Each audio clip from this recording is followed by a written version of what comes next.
आ जाते हैं 21 से 25।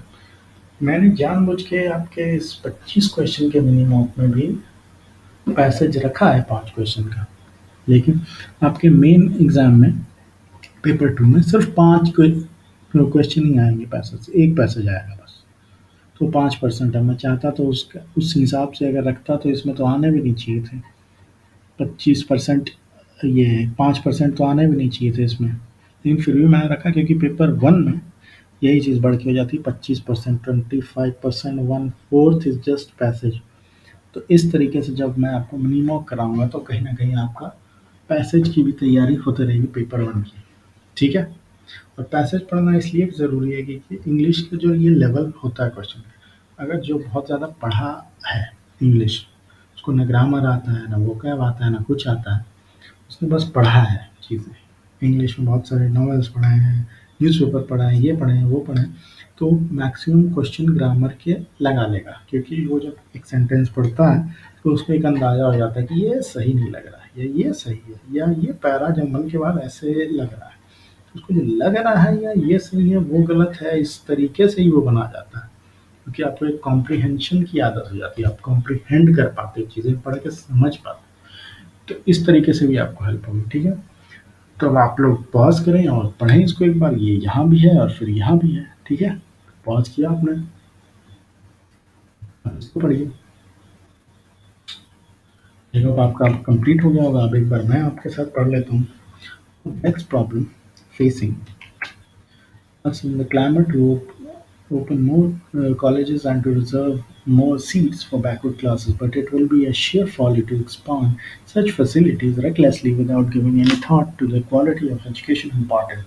If admissions are made far more selective, it will be automatically reduced to the number of entrants. This should apply particularly colleges, many of which are a little more than degree factories.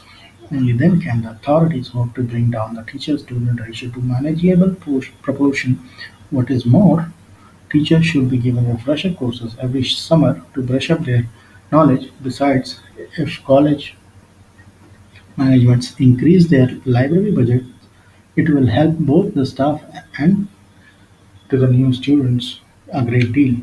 At the same time, however, it will be unfair to deny college education to thousands of young men and women unless employers stop insisting on degrees even for clerical jobs. For a start, why can't the government disqualify graduates from securing certain jobs, say class 3 and 4 posts, once the link between degrees and jobs is severed, at least in some important departments?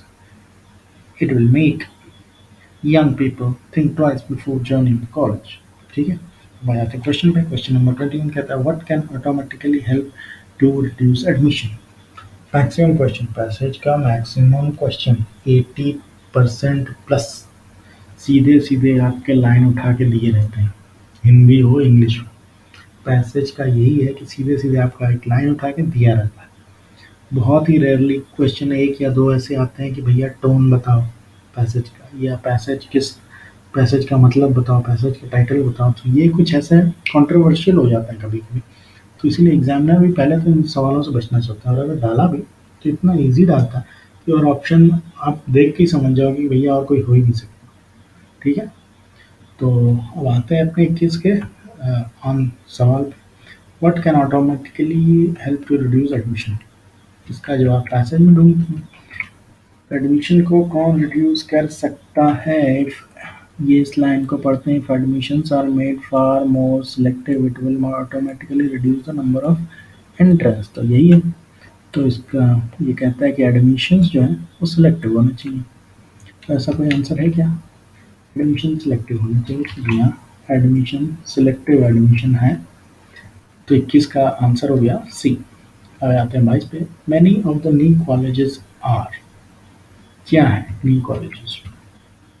Answer अपने को मिलेगा उसी के नीचे वाली line में जब हम जाते हैं तो particularly colleges, many of which मतलब ये college, which are little more than degree factories बोला गया कॉलेजेस को। क्या बोला गया? Degree factories.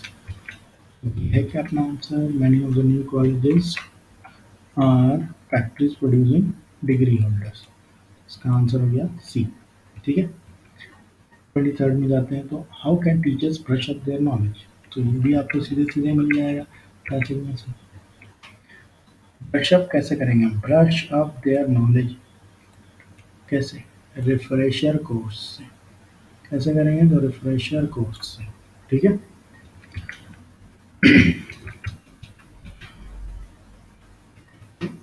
How can teachers brush up their knowledge, refresher course. ठीक है। 23 का आंसर हो गया ए। अब आ जाते हैं 24 पे। तो 24 पे कहा गया कि the author is in favour of restricting college. तो ये आप सेकंड पेज में, जो कि लास्ट पैरा है, उसको पढ़ेंगे तो पाएंगे कि ऑथर रेस्ट्रिक्टिंग कॉलेज एडमिशन क्यों, क्योंकि कब, जबकि डिग्री और जॉब डिलिंक हो जाए। डिग्री और जॉब को डीलिंक करने की बात कर रहा है ऑथर कि भैया डिग्री क्या जरूरत है, तुम्हें क्लर्क के लिए भी डिग्री चाहिए, तुमको ग्रेजुएट चाहिए, ये चाहिए, वो चाहिए। गवर्नमेंट भी है कि क्लास 3 और 4 क्लास के लिए भी तो हमको ये डिग्री चाहिए, वो डिग्री है। हटाओ यार, फालतू में लोग डिग्री ले लेके बैठे हुए हैं। डिग्री को जब डीलिंक कर देंगे जॉब से, तब ऑथर कह रहा है कि एडमिशन रेस्ट्रिक्ट करना। ठीक है। 24th का आंसर हो जाएगा ए। 25th का, 25th में है वेक्स प्रॉब्लम का मतलब क्या होता है। वेक्स प्रॉब्लम है जैसे आपका पहली लाइन में है, ये पहला वर्ड ही होगा शायद।